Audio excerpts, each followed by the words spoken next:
শত্রুকে যদি একবার ভয় করো, বন্ধুকে অন্তত 10 বার ভয় করো।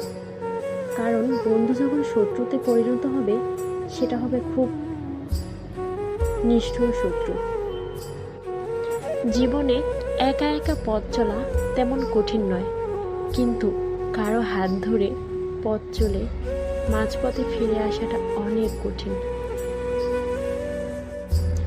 কাউকে ভালোবাসলে হৃদয় দিয়ে ভালোবেসো, অভিনয় করে কারো জীবনটাকে এলোমেলো করে দিও না। কেউ যদি কিছু বলতে চায়, তা মনোযোগ দিয়ে শুনবে।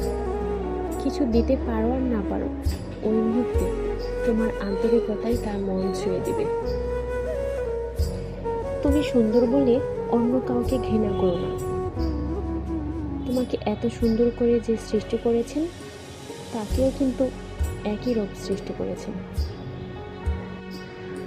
অতিরিক্ত রাগে কখনো কঠিন সিদ্ধান্ত নেবে না, আর অতিরিক্ত খুশিতে কখনো ওয়াদা করবে না। এতে তুমি অনেক বড় বিপদ ডেকে আনতে পারো। এই প্রতিটি কথাই আমার জীবনে মূল্যবান বলে মনে করছি।